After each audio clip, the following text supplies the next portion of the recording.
I news ప్రేక్షకులకు స్వాగతం. ఏలూరు జిల్లా నూజివీడు మంత్రి క్యాంపు కార్యాలయం మంగళవారం 27, 28 తేదీల్లో నూజివీడు నియోజకవర్గంలో నిర్వహించే మహానాడు కార్యక్రమం రాష్ట్ర అభివృద్ధి, సంక్షేమం, పెట్టుబడులు, భారీ పరిశ్రమలు స్థాపన వైసీపీ పార్టీ అడ్డుకుతుందని ప్రజలు ఎప్పటికీ క్షమించరు అంశాలుపై పాత్రికేయులు సమావేశాన్ని రాష్ట్ర గృహనిర్మాణ, సమాచార పౌరసంబంధాలు శాఖ మంత్రి కొలుసు పార్థసారథి నిర్వహించారు. ఈ సందర్భంగా మంత్రి కొలుసు పార్థసారథి మాట్లాడుతూ, మహానాడు కేవలం పార్టీ కార్యక్రమం కాదని, టీడీపీ పార్టీ బలం, క్రమశిక్షణ, సంస్థాగత స్ఫూర్తికి ప్రతీక అన్నారు. ఇంధన పొదుపులో భాగంగా తెలుగుదేశం పార్టీ హైబ్రిడ్ మహానాడు 2026 మే 27, 28 తేదీలలో ఎన్టీఆర్ భవన్ నుంచి ప్రత్యక్ష ప్రసారాలు నిర్వహిస్తున్నామని అన్నారు. పార్టీ ఆదేశాలు మేరకు నూజివీడు నియోజకవర్గంలోని 10 క్లస్టర్లో హైబ్రిడ్ మహానాడు నిర్వహణ విజయవంతంగా అయ్యేలా పగడ్బందీగా ఏర్పాట్లు చేస్తున్నామని అన్నారు. స్త్రీ శక్తి ప్రధాన థీమ్గా మహానాడును నిర్వహిస్తున్నామని అన్నారు. నూజివీడు నియోజకవర్గంలో 4 మండలాలతో పాటు నూజివీడు పట్టణంతో కలిపి 5 చోట్ల మహానాడును నిర్వహిస్తున్నామని తెలిపారు. కూటమి ప్రభుత్వ పాలనలో రాష్ట్ర అభివృద్ధి వేగంగా ముందుకు సాగుతోందని, వైసీపీ పార్టీ ఎన్ని అడ్డంకులు సృష్టించినా ప్రజలు చూస్తూ ఊరుకోరని అన్నారు. అభివృద్ధి, సంక్షేమ పథకాలు అమలుతో పాటు భారీ పెట్టుబడులు, పరిశ్రమలు స్థాపనకు ప్రభుత్వం కట్టుబడి పనిచేస్తోందని తెలిపారు. అయితే రాష్ట్రానికి పెట్టుబడులు రావడం, యువతకు ఉపాధి అవకాశాలు కలగడం వైసీపీ పార్టీకి ఇష్టం లేకుండా వ్యవహరిస్తోందని మంత్రి విమర్శించారు. పరిశ్రమలు ఏర్పాటుకు ప్రభుత్వం చేస్తున్న ప్రయత్నాలను రాజకీయ ప్రయోజనాలు కోసం అడ్డుకునే ప్రయత్నం వైసీపీ నాయకులు చేస్తున్నారని ఆయన ఆరోపించారు. రాష్ట్రంలో ముఖ్యమంత్రి చంద్రబాబు నాయుడు నాయకత్వంలో జరుగుతున్న అభివృద్ధిని పరిశీలిస్తున్న ప్రపంచదేశాలలోని పారిశ్రామికవేత్తలు తమ పెట్టుబడులకు ఆంధ్రప్రదేశ్ రాష్ట్రం అనుకూలమని భావిస్తున్నారన్నారు. పెట్టుబడులకు అనుకూలమైన రాష్ట్రమన్న పాజిటివ్ వైబ్స్ ప్రపంచవ్యాప్తంగా ఆంధ్రప్రదేశ్ రాష్ట్రానికి ఉన్నాయన్నారు. ఖతార్ దేశం నుండి రాష్ట్రానికి పెట్టుబడులకు అక్కడి పారిశ్రామికవేత్తలు ఆలోచనలు చేస్తున్నారని, వారు పరిశ్రమలు ఏర్పాటుకు ఎటువంటి సమస్యలు లేకుండా అనుకూలమైన పరిస్థితులు కల్పిస్తామని చెప్పామన్నారు. ఎన్టీఆర్ తెలుగువారి ఖ్యాతిని ప్రపంచం నలుమూలలా వ్యాప్తి చేస్తే పెట్టుబడులకు అనుకూలమైన ప్రాంతంగా చంద్రబాబు నాయుడు ఆంధ్రప్రదేశ్ రాష్ట్రాన్ని ప్రపంచవ్యాప్తంగా తెలియజేశారన్నారు. హైదరాబాద్లో మతకల్లోలాలతో అట్టుడికి పోయే సమయంలో చంద్రబాబు నాయుడు పాలనలో సాఫ్ట్వేర్ రంగంతో అభివృద్ధి చేసి చూపారని, దాంతో మతకల్లోలాలు రూపుమాసిపోయి హైదరాబాద్ కాజేమోపాలిటన్ సిటీగా రూపొందిందన్నారు. అదేవిధంగా రాయలసీమను గత ప్రభుత్వ ఫ్యాక్షన్ ప్రాంతంగా చేస్తే గత ప్రభుత్వం 5 సంవత్సరాలలో చేయలేని అభివృద్ధిని చేసి అక్కడ పారిశ్రామికంగా చంద్రబాబు నాయుడు అభివృద్ధి చేస్తున్నారన్నారు. రాష్ట్రంలో పారిశ్రామిక అభివృద్ధికి అనుకూల వాతావరణం కల్పించేందుకు కూటమి ప్రభుత్వం పారదర్శక విధానాలతో ముందుకు సాగుతోందని పేర్కొన్నారు. కొత్త పెట్టుబడులు రాష్ట్ర ఆర్థిక వ్యవస్థను బలోపేతం చేయడంతో పాటు యువతకు ఉద్యోగ, ఉపాధి అవకాశాలు మెండుగా కల్పిస్తామని తెలిపారు. ప్రజలకు మెరుగైన పాలన, అభివృద్ధి, సంక్షేమం అందించడమే ప్రభుత్వ లక్ష్యమని, రాజకీయ అడ్డంకులు వచ్చినా రాష్ట్ర ప్రగతిని ఆపలేరని మంత్రి కొలుసు పార్థసారథి స్పష్టం చేశారు. Please subscribe our channel. Mahanadu సందర్భంగా మా ప్రీతమ్మ నేత విశ్వవిఖ్యాత నట సార్వభౌముడు ఎన్టీ రామారావు గారి 104వ జయంతి సందర్భంగా ఖతార్ దేశంలో తెలుగు తమ్ముళ్ళ కోరిక మేరకు ఆ కార్యక్రమాలకి నేను వెళ్ళడం జరిగింది. అక్కడ తెలుగు తమ్ముళ్ళు, తెలుగువారి అభిప్రాయాన్ని పక్కన పెడితే ఖతార్ దేశస్థులు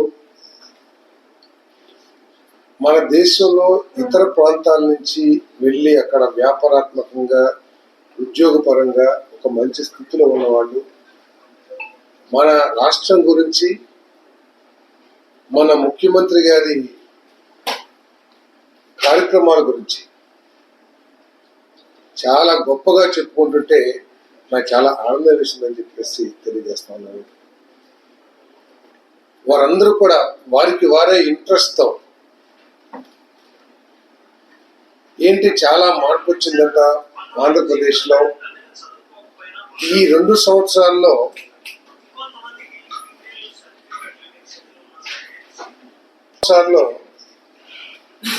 పెద్ద ఎత్తున పెట్టుబడి రావడానికి కారణాలు ఏంటి?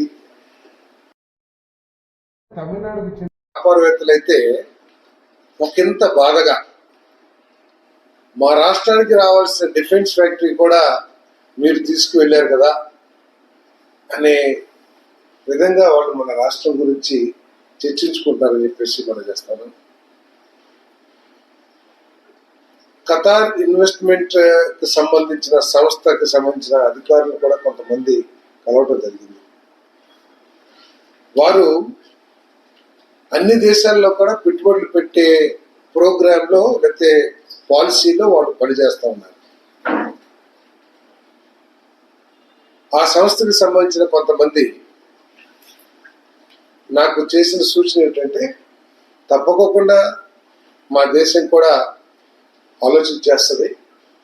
మీరు ప్రాపర్ అంటే నేను వెళ్ళింది ఆ సబ్జెక్ట్లో కాదు కాబట్టి ఆ విధంగా ఎవరన్నా సరే మీ రాష్ట్రం నుంచి ఎవరైనా చర్చలు ప్రారంభిస్తే తప్పకుండా మా ప్రభుత్వం కూడా అక్కడ పెట్టుబడులు పెడతానికి ఉత్సాహం చూపిస్తుంది. ఎందుకంటే ఆంధ్రప్రదేశ్లో చంద్రబాబు నాయుడు గారి పరిపాలన గురించి, అక్కడికి ప్రపంచవ్యాప్తంగా పెట్టుబడిదారులందరూ వెళ్తున్న తీరు గురించి మేము కూడా విన్నామని చెప్పేసి చాలా పాజిటివ్గా ఆలోచిస్తున్నామని చెప్పేసి నేను మనం చేస్తానని ఇస్తే, మేము కూడా ఇక్కడి నుంచి వాళ్ళు ఇంపోర్ట్ చేసుకోవడానికి కానీ లేదా వాళ్ళు అనేక దేశాల నుంచి ఇంపోర్ట్ చేసుకుంటున్న వస్తువుల్ని ఇక్కడ తయారు చేయడానికి కానీ ఆలోచిస్తామని చెప్పేసి కూడా వాడు చెప్పడం జరిగిందని చెప్పేసి మనం చేస్తానని.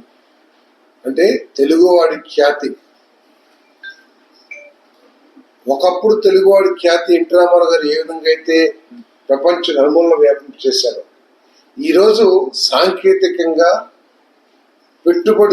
పెట్టుబడికి అనుకూలమైన ప్రాంతంగా ముఖ్యమంత్రి గారు మరి ఈ ఆంధ్రప్రదేశ్ యొక్క ప్రతిష్టని ప్రపంచ నలుమూలలా కూడా చేర్చారని చెప్పేసి మనం చేస్తా ఉన్నాం. అదేవిధంగా మన తెలుగు తమ్ముడు కూడా చాలా సంతోషం వేసింది.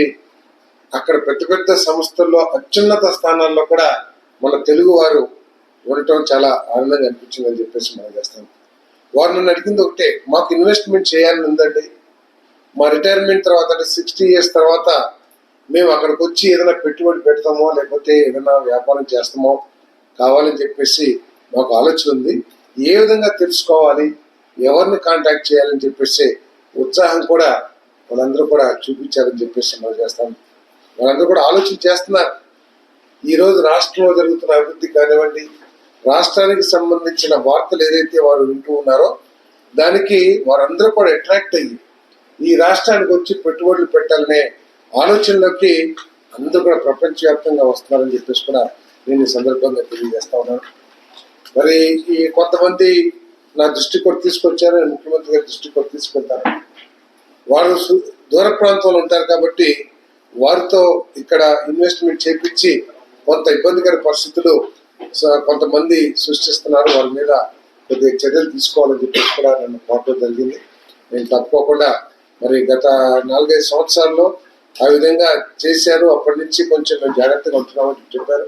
లేదు, ఈ ప్రభుత్వంలో మీకు ఎటువంటి ఇబ్బంది లేదు, మీకు ఎటువంటి సమస్య ఉన్నా కూడా మా దృష్టికి తీసుకుని, నా దృష్టికి కానీ లేదు మీకు తెలిసిన తెలుగుదేశం పార్టీ నాయకులు లేదా కూటమి నాయకుల దృష్టికి తీసుకురండి, తప్పకుండా ముఖ్యమంత్రి గారి దృష్టికి తీసుకెళ్లి మేము దాన్ని ఇచ్చేస్తామని చెప్పి సాల్వ్ చేస్తాం కూడా అని చెప్పేసి వారికి భరోసా కూడా ఇవ్వడం జరిగిందని చెప్పేసి మనం చేస్తాము.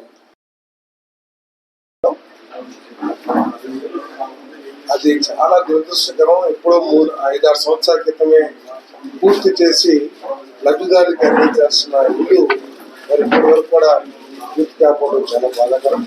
మరి ఈరోజు ముఖ్యమంత్రి గారు టార్గెట్ ఫిక్స్ చేసి 1 సంవత్సరంలో ఈ ఆగస్టు ఆ ప్రాంతాలకి దాదాపు 5 లక్షల ఇల్లు, ఇతర ప్రాంతాల్లో టిట్కో ఇల్లు పోయిన నెలలో కూడా హ్యాండ్ ఓవర్ చేశాం.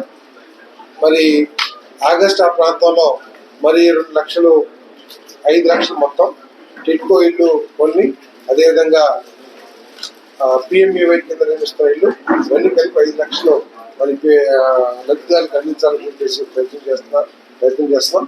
మరి ఇప్పటికే మన నూజివీడులో చూస్తే కనుక ఆల్రెడీ పనులు ప్రారంభించారు. ఎలక్ట్రిక్ కానివ్వండి, ఇన్ఫ్రాస్ట్రక్చర్ వర్క్స్ కూడా అయిపోతామని నాకు పూర్తి నమ్మకం ఉంది. అన్ని ఇవ్వలేకపోయినా కొన్ని బ్లాక్లు అయినా సరే ఇవ్వడానికి నేను చర్య తీసుకుంటానని చెప్పేసి మనం చేస్తాను. ఏదైనా 1 సంవత్సర కాలంలో అన్ని ఇళ్ళు కూడా లబ్ధిదారికి అందించే కార్యక్రమం చేస్తామని చెప్పేసి మనం ధాన్యం మొత్తం కూడా ప్రభుత్వం కొంటా ఉంది. మొన్న పొగాకుకి, అదేవిధంగా కోకోకి, మామిడికాయ కూడా ఆ రోజు పరిస్థితులు బట్టి మేము కొనుగోలు చేస్తా ఉన్నాం. తప్పకుండా మీరు మా దృష్టికి తీసుకొస్తే తప్పకుండా చేస్తాం. కానీ ఈ రౌడీని ఇవన్నీ కూడా మాట్లాడుతుందని చెప్పేసి మనం చేస్తాం. నూజికాయకి ఉంది సమస్య ఉంది కాదని అట్లా, దానికి ఇతర రూపంలో కూడా కొంత ప్రభుత్వం తరపు నుంచి చేస్తా ఉన్నాం. ఏది కవర్ ఇవ్వడం కానివ్వండి, లేకపోతే మ్యాంగో క్రాప్ కి కొంత సబ్సిడీస్ ఇచ్చే కార్యక్రమం కూడా ఉంది. దీన్ని కూడా ప్రభుత్వం దృష్టికి తీసుకెళ్తాం. అవకాశం ఉంటే చేపిస్తాం. ఆర్థిక పరిస్థితి కూడా చూసుకోవాల్సిన అవసరం ఉంది కదా.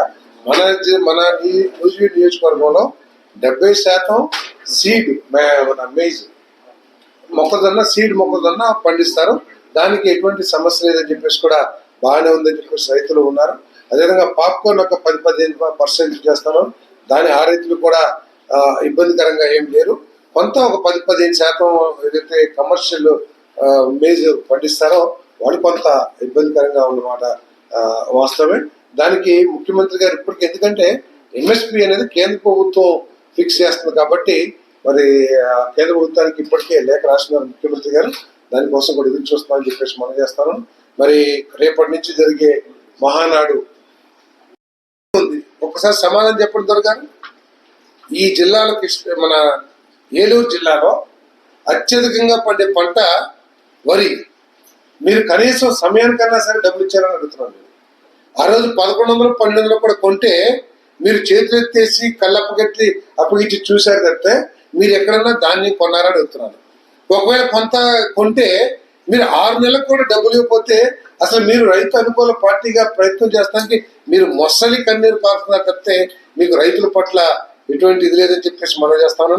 మరి అదేవిధంగా పామాయిల్ పంట మీరు అధికారంలో ఉన్నప్పుడు కేవలం 12,000 రూపాయలు 13,000 రూపాయలు టన్ ఇస్తుంటే ఆ రోజు పామాయిల్ రైతులు కూడా గగ్గోలు పెడితే కనీసం మీరు ఎప్పుడన్నా మాట్లాడతానికి ప్రయత్నం చేశారా అని చెప్పేసి అడుగుతా ఉన్నాను. ఈరోజు 22, 23, 24,000 రూపాయలు పర్ టన్ను పామాయిల్ చేస్తా ఉన్నారు. మామిడి పంట అనేది ఇక్కడే కాదు, అన్ని ప్రాంతాల్లో కూడా, లేకపోతే ఎన్నో సంవత్సరాల నుంచి ఉండటం మూలంగా కొన్ని సమస్యలు ఉన్నాయి. వాటిని పరిష్కరించాల్సిందే ప్రభుత్వం. దానికి మించి ఈరోజు యుద్ధ పరిస్థితుల మూలంగా ఈ మామిడి ఎక్స్పోర్ట్స్ అన్ని కూడా ఆగిపోయింది. మన నూజివీడు మామిడి బాంబే వెళ్ళిన తర్వాత కూడా అక్కడి నుంచి ఎక్స్పోర్ట్ కాని పరిస్థితుల్లో ఈ జ్యూస్ ఫ్యాక్టరీస్ కి ఎక్కువగా మామిడి ఉండటం మూలంగా, అంటే ఎక్స్పోర్ట్ అవ్వాల్సిన మామిడి కూడా ఈ దేశంలో అమ్ముకోవాల్సిన పరిస్థితి వస్తాం వల్ల కూడా కొంత ధర మీద ప్రభావం ఉంది కాదనట్లేదు. దానికి ఏ విధంగా చేయాలి చెప్తే మీసాలు దూకుంటాం లేకపోతే తొడలు కొట్టడం వీటితో కాదు. ఇది పద్ధతి కాదని చెప్పేసి మనం చేస్తాను. రాష్ట్రంలో మీరు నూజివీడులో మీరు దీని గురించి మాట్లాడుతున్నారు. ఇది మన గ్రావెల్ గురించి. ఎస్, మీరు వస్తున్నారు, మనం వెళ్దాం రండి. తోటపల్లికి వీళ్ళందరూ కూడా ఉన్నారు మిత్రులు, వీళ్ళందరూ తీసుకెళ్దాం. మీరు తవ్విన కొంటలు చెరువులు ఏ విధంగా ఉన్నాయో చూపిద్దాం. లేదు మా ప్రభుత్వం వచ్చిన తర్వాత ఈ 2 సంవత్సరాల్లో ఎక్కడెక్కడ తవ్వారో మీరు చూపించండి. దాని మీద వీళ్ళని న్యాయం జరిగినట్లుగా కావాలంటే అన్ని పార్టీలకు సంబంధించిన ప్రజలు కూడా తీసుకుని వెళ్దాం. మీరు ఏ విధంగా గుంటలు తవ్విచ్చేసి ఆఖరికి ఒక దళితుడి మీద 3 కోట్ల రూపాయలు పెనాల్టీ వేసే పరిస్థితికి మీరు తీసుకొచ్చారు. ఆ దళితుడు స్వయంగా చెప్పాడు స్టేట్మెంట్ లో, నేను ఆనాటి ఎమ్మెల్యే గారు తవ్వమంటేనే తవ్వాను అని చెప్పేసి. ఆఖరికి ఛార్జ్ షీట్ లో కూడా ఎమ్మెల్యే గారు తవ్వమంటే తవ్వారని అతను చెప్పాడని కూడా రాశారు. ఏం చేశావు? ఆ దళితుడిని గాలికి వదిలేశావు. ఏం చేయాలి? ఆ దళితుడు ఉరేసుకుని చనిపోవాలా? లేకపోతే ఎక్కడి నుంచి ఆస్తి అమ్ముకోవాలా? లేకపోతే ఏం చేస్తావు? ఏమన్నా కనీసం కోర్టులోనే సరే ఆయన తరపున ఫైట్ చేస్తానికి ప్రయత్నం చేస్తాం. సో మీరు ఈ విధంగా గ్రావెల్ ఇష్టం వచ్చాడు. ఇక్కడ కూడా మీరు జగనన్న కాలనీస్ ఇచ్చారు కొండగట్టు మీద. ఆ కొండ మొత్తాన్ని ఏ విధంగా మీరు తవ్వేశారో ఈ రోజు కూడా ఉన్నాయి ఫోటోలతో సహా. మీరేదో నేనేదో గ్రావెల్ తవ్వేస్తాను. ఎస్, మీరు రండి, ఎక్కడ తవ్వుతున్నారో చెప్పండి. ఎక్కడ తవ్వుకుంటే పర్మిషన్ తెచ్చుకుంటున్నారు, ఈసీ పర్మిషన్ తెచ్చుకుంటున్నారు, తవ్వుకుంటున్నారు. అట్లా తెలియకడుగుతాను, వీళ్ళకి ఏమైనా అవగాహన ఉందా లేదా? మీరు ఇల్లు నిర్మించుకోవడానికి కంకర కావాలి. ఆ కంకర ఎక్కడి నుంచి వస్తుందండి? కొండలు కొడితే రాదా? ఈరోజు మీరు రోడ్లు వేస్తున్నారు, రోడ్లకి గ్రావెల్ అక్కర్లేదా? అంటే అభివృద్ధి ఏమీ జరగకోకుండా ఉండాలనేది వీళ్ళ లక్ష్యంగా భావిస్తారు, మీరు అనుకుంటున్నారు. ఈరోజు అమరావతి అభివృద్ధికి చాలా కావాలి గ్రావెల్. గ్రావెల్ ఉన్న ప్రాంతాలు గన్నవరం, నూజివీడు, ఇంకా కొన్ని ప్రాంతాల్లో గుంటూరు జిల్లా కొన్ని ప్రాంతాలు ఎక్కడైతే గ్రావెల్ దొరికిందో ఆ గ్రావెల్ తప్పకుండా నిర్మాణంలో కావాల్సిందే. మీరు ఏదైనా ఇల్లీగల్ గా తవ్వుకుంటుంటే మాట్లాడాలి తప్పితే ఏ గ్రావెల్ తవ్వుతే అంటే ప్రజల్లో ఒక అబద్ధాన్ని ప్రచారం చేయడానికి మీరు ప్రయత్నం చేస్తా ఉన్నారు. ఎస్, గ్రావెల్ కంపల్సరీ కావాల్సిందే. ఈ రాష్ట్ర అభివృద్ధి కోసం పేద ప్రజలు ఇల్లు కట్టుకుంటున్నారు. ఇల్లు కట్టుకుంటుంటే వాళ్ళు మేరువా తోలుకుంటానికి మేరువాకి అక్కర్లేదా? మట్టి తవ్వద్దంటారు. కొంచెం చెప్పండి. ఓకే, ఒక ఆల్ పార్టీ లేదా మీ పార్టీ తరఫు నుంచి ఒక రిప్రజెంటేషన్ ఇవ్వండి సబ్ కలెక్టర్ గారికి. మేరువా కానీ చేలలో కానీ చెరువుల్లో మట్టి తవ్వకూడదు, లేదు అభివృద్ధికి కానీ రోడ్లకు కానీ ఎక్కడ గ్రావెల్ ఈ నియోజకవర్గం నుంచి బయటకు వెళ్ళకూడదు అని మీరు ఇమీడియట్గా ఇవ్వండి. మీకు దమ్ముంటే మీరు ఏంటంటే బుర్రలు జల్లటానికి ప్రయత్నం చేస్తారు. మేము ఒక సిబిజీ ప్లాంట్ పెడతానికి ఎక్కడైనా పెట్టుకోవచ్చు. సిబిజీ ప్లాంట్ నూజివీడులోనే పెట్టాలని ఎక్కడ లేదు. రాష్ట్రంలో రిలయన్స్ ఇండస్ట్రీస్ 500 యూనిట్లు పెడుతుంది. 500 యూనిట్లు 20 TPDకి సంబంధించి రాష్ట్ర వ్యాప్తంగా పెడుతుంది. ఏమేదో ఎక్కడో పెట్టుకోకుండా మన నియోజకవర్గంలో పెడితే ఒక 10 మందికి ఉద్యోగాలు రావచ్చు, ఇంకొంతమందికి అవకాశం రావచ్చు అని చెప్పేసి మేము ఒక సిబిజీ ప్లాంట్ మా కుమారుడు పెడతానికి ప్రయత్నం చేస్తే దాన్ని ఏ విధంగా ఒక 10 మందిని 20 మందిని అక్కడ పంపించి ఏ విధంగా ఆపడానికి ప్రయత్నం చేస్తారంటే సిగ్గుపడాలని చెప్పేసి మనం చేస్తాం. ఇప్పుడు ఆల్రెడీ కొంతమంది నాయకులు ఆ గ్రామ ప్రాంతాల ప్రజల్ని మేము రాజమండ్రి అదేవిధంగా పరిటాల దగ్గరికి ఎక్కడైతే ఫ్యాక్టరీస్ ఉన్నాయో ఆ ఫ్యాక్టరీ దగ్గరికి తీసుకెళ్ళి ఏమైనా పొల్యూషన్ వస్తుందా, మీకు ఏమైనా ఇబ్బంది ఉందా అంటే బ్రహ్మాండంగా ఫ్యాక్టరీ ఉంది, ఎక్కడ వాసన కానీ నీళ్లు కానీ ఎక్కడ లేవని వాడు చెప్తే కూడా వీళ్ళు కావాలని చెప్పేసి అంటే ప్రతిదాన్ని అడ్డుకోవటమే ఒక లక్ష్యంగా వైఎస్ఆర్ కాంగ్రెస్ పార్టీ ఒక ఎజెండా తీసుకుంది. ప్రతి నియోజకవర్గంలో ఎటువంటి అభివృద్ధి జరిగినా కూడా దాని మీద బురద జల్లి దాన్ని ఆపేస్తానికి ప్రయత్నం చేస్తూ ఉంది. కానీ కూటమి ప్రభుత్వం చంద్రబాబు నాయుడు గారు, లోకేష్ గారు, పవన్ కళ్యాణ్ గారి నాయకత్వంలో ఇటువంటి తాటాకి చప్పుళ్ళకి భయపడే పరిస్థితి లేదని చెప్పేసి మనం చేస్తాం. ఈ రాష్ట్రాన్ని చిత్తశుద్ధితో అభివృద్ధి చేస్తాం. 20 లక్షల మంది యువతకి ఉద్యోగ అవకాశాలు కల్పించే విధంగా పెట్టుబడులు తీసుకొచ్చి ఈ రాష్ట్రాన్ని అభివృద్ధి చేస్తామని చెప్పేసి మనం చేస్తాను. అదేవిధంగా రోడ్లు కానివ్వండి, ఇన్ఫ్రాస్ట్రక్చర్ కానివ్వండి, మరి మొన్న కూడా చెప్పాను, మన చింతలపూడి ప్రాజెక్ట్ని అత్యంత ప్రాధాన్యతతో మనం టేకప్ చేయాలని చెప్పేసి త్వరగా కొంతవరకు మనం సాధించాం క్లియరెన్స్లు, ఇంకా మిగతాది కూడా సాధించి తప్పకుండా దాన్ని కూడా పూర్తి చేయాలని ఒక టార్గెట్ పెట్టుకోండి అని చెప్పేసి కూడా ముఖ్యమంత్రి గారు చెప్పడం జరిగింది. ఇటువంటి వాటి మీద మాట్లాడుకోకుండా నేను రౌడీని, నేనైతే ఎప్పటికీ రౌడీ అని చెప్పను, నేను రౌడీని కాదు, అది మాత్రం మీకు చాలా స్పష్టంగా చెప్తున్నా. ఆఖరికి దొరలకి దొరలని కూడా నేను చెప్పను.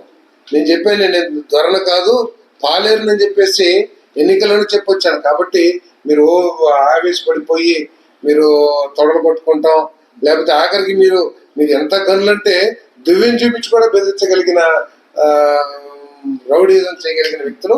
కాబట్టి నేను అటువంటి కాదు, మీరు పెద్దరికంగా ఆలోచించండి. మీరు మా కార్యకర్తలను గనక మేము నూజివీడులో పుట్టాము, నూజివీడులో పెరిగాము అని ఏదో ఒక దంపుడు ఉపన్యాసాలు చెప్పి మా కార్యకర్తల్ని ప్రత్యేకంగా దళితులు, బీసీలు, మైనార్టీలు, పేదవాళ్ళని మీరు గనక వేధించారు అని తెలిస్తే మాత్రం మిమ్మల్ని వదిలిపెట్టే ప్రసక్తి లేదని మాత్రం చాలా స్పష్టంగా ఇక్కడ చెప్పగలను. అది చట్టపరంగా, నేను రౌడీజం చేసి కాదు, అది మాత్రం గుర్తుపెట్టుకోండి అని చెప్పేసి. అభివృద్ధి మీద, రైతుల సమస్యల మీద మీరు మాట్లాడండి. రైతుల సమస్యలు మీరు మాట్లాడారు, నేను కూడా ప్రభుత్వం దృష్టికి తీసుకెళ్లి దాన్ని ప్రయత్నం చేస్తున్నాం. రాష్ట్ర ఆర్థిక పరిస్థితి అనేక సమస్యలు దృష్టిలో పెట్టుకుని మీరు ఒకటే చేస్తే మేము ఇంకో దాంట్లో చేశాం. ఈరోజు హార్టికల్చర్కి అనేక సబ్సిడీలు ఇస్తా ఉన్నాం. పామాయిల్ కానివ్వండి, లేకపోతే మ్యాంగో కానివ్వండి, ఇతర పంటల కార్యక్రమాలని ప్రతి కార్యకర్త కూడా ఒక పండుగ వాతావరణంలో మరి నిర్వహించి వాటిని విజయవంతం చేయాలని చెప్పేసి మరి మన నియోజకవర్గంలో మన పార్టీ తరఫున భవిష్యత్తులో ఏ విధంగా మనం ముందుకు వెళ్ళాలి, ఏ విధంగా ప్రజలకు ఇంకెక్కువగా సేవ చేయాలి, ఇంకా ఎటువంటి అభివృద్ధి కార్యక్రమాలు ఈ నియోజకవర్గంలో చేపట్టాలి, ఇవన్నిటినీ కూడా మీరు తీర్మానాల రూపంలో తయారు చేయమని చెప్పేసి కోరుతా ఉన్నాను. వాటిని ప్రభుత్వం పరంగా తీసుకువెళ్ళి సాధ్యమైనంత వరకు సాధించడానికి కూడా నేను కృషి చేస్తానని చెప్పేసి మనం చేస్తాను. పార్టీ ఏ విధంగా బలోపేతం చేయాలి, ఎందుకంటే లోకేష్ గారి నాయకత్వంలో పార్టీ కొత్త పంతం తొక్కుతా ఉంది. దేశంలో ఎక్కడా లేని విధంగా కార్యకర్తకి ఏదన్నా అపాయం జరిగితే ఇన్సూరెన్స్ కానివ్వండి, మరి అపాయానికి గురైన కార్యకర్తల ఫ్యామిలీ పిల్లలకి ఏ విధంగా ఉన్నత విద్యాబుద్ధులు నేర్పిస్తున్నారో ఇవన్నీ కూడా ఆలోచన చేస్తే మరి ఈ పార్టీని లోకేష్ గారి నాయకత్వంలో మరి నెక్స్ట్ లెవెల్కి తీసుకెళ్తారని చెప్పేసి కూడా మనం చేస్తాం.